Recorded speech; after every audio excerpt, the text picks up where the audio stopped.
आप बेमन से जहर खाओगे तो मर ही जाओगे ना। और कहो अरे मैंने तो बेमन से खाया है। मन से खाओ या बेमन से, जहर अपना असर करेगा। इसी तरह अमृत भी मन से पियो या बेमन से, वो अपना असर करेगा।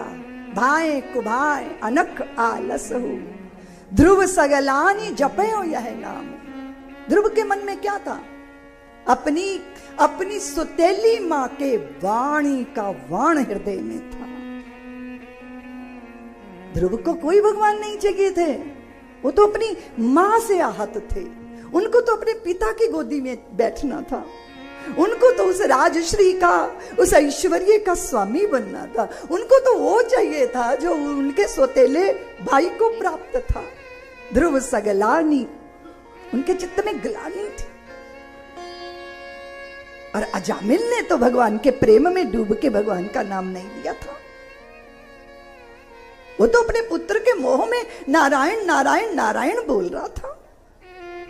लोग कहते हैं कि दीदी माँ ऐसे कैसे होता है कि व्यक्ति इतना बड़ा, इतना गुणी हो जाए और फिर उसको थोड़ी सी कोई घटना हो जाए और वो पतित हो जाए, ऐसा कैसे होता है? ऐसे होता है। अगर आप बहुत श्रम करके शिखर पर चढ़ जाओ, लेकिन जरा भी पैर फिसलेगा तो सीधा खाई में आकर गिरते हैं ना। ऐसे ही व्यक्ति का जीवन गुणों के शिखर पर जब होता है, तर वहां से फिसलने का, शिखरों पर पहुंचना आसान है, पर शिखरों पर टिकना आसान नहीं। आप सत्य के मार्ग पे चलो, पर सत्य पर टिके रहो। अभी थोड़ा जोश है, अभी कथा चल रही है, इसलिए मन में थोड़ी उमंग आ गई, थोड़ा रंग चढ़ गया, और फिर रंग उतरेगा, असली रंग में आ जाओगे। इसलिए विचार कीजिए जरा, होता कैसे है? पूर्व जन्म का संस्कार होता है साथ में, कि एक बार दर्शन किया, संत का वैराग्य हो गया, और एक बार किसी बाजारू स्त्री को देख लिया और बस उसी बाजारू स्त्री के होके रह गए। ये अजामिल जो थे ना, ये पूर्व जन्म में एक त्यागी तपस्वी थे। कल मैं चर्चा कर रही थी ना कि कभी कभी सात्विक अभिमान भी बहुत खतरनाक होता है। अगर आप सच्चे हो, सुच्चे हो, तपस्वी हो, तो आप दूसरों से अपने को जरा कुछ खास समझने लगते हो, अपनी श्रेष्ठता का आपको अभिमान हो जाता है ना। ऐसे ये थे तपस्वी, पानी में खड़े होकर कमर तक, गले तक भजन करना, और ठंडी में इनको पाला लग गया और इनका रक्त जम गया और ये बहने लगे पानी में। तो एक मुनि थे, उनकी कन्या, सबने मिलकर इनको पानी से निकाला। तो इनको अग्नि जला के शरीर में रक्त संचरित हो जाए, बड़े प्रयत्न किए पर नहीं हुआ। तो वो बोले, देवी अपनी बेटी को बोले कि तरुणी है तो तेरे शरीर में गर्मी है, इसको अपनी गोदी में लेके बैठ जा, बाहों में बांध ले कस के, तो तेरे शरीर की गर्मी, इसकी चेतना लौटा देगी।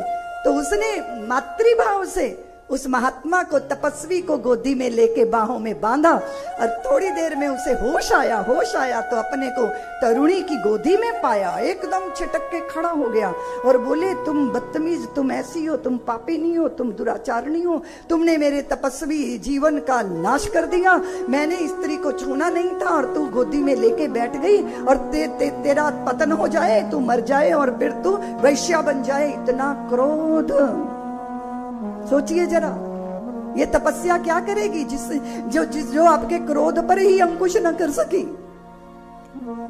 वो लड़की बोली कि महात्मा बस बोल दिया जो बोलना था, तुमने बस यही देखा कि मैंने तुझे गोद में लिया, तुमने ये नहीं देखा कि मैंने तेरे प्राणों की रक्षा करने के लिए तुझे पुत्रवत अपनी आलिंगन में बांधकर तुम्हें अपनी गोद में लेकर बैठी, और तुमने मुझे शाप दे दिया कि मैं वैश्या बन जाऊं। हाँ, तेरा शाप, तुम तपस्वी है तो तेरा शाप सिद्ध होगा, मैं वैश्या बनूंगी। पर मैं भी तुझे शापित करती हूँ कि जिस दिन तू मुझे पहली बार देख लेगा तो फिर मेरा ही दास बनेगा, मेरी ही सेवा में जीवन बिताएगा।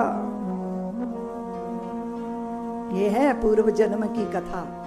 जो लोग कहते हैं ना कि मेरा पिता मुझे जन्म दे दिया है, पर मेरे से शत्रु से भी ज्यादा शत्रुता रखता है, क्योंकि पूर्व जन्म में आपने उसकी हत्या की है और अब वो पिता बनकर आया है और बदला ले रहा है। इसलिए एक ऋणानुबंधी संबंध होते हैं, एक धनानुबंधी संबंध होते हैं। जो आपसे ले गया चिंता मत करो, उसका आप पे ऋण था। जो आपको दे गया फूलो मत, वो आपका ऋणी था। ये जगत ऐसे ही चल रहा है।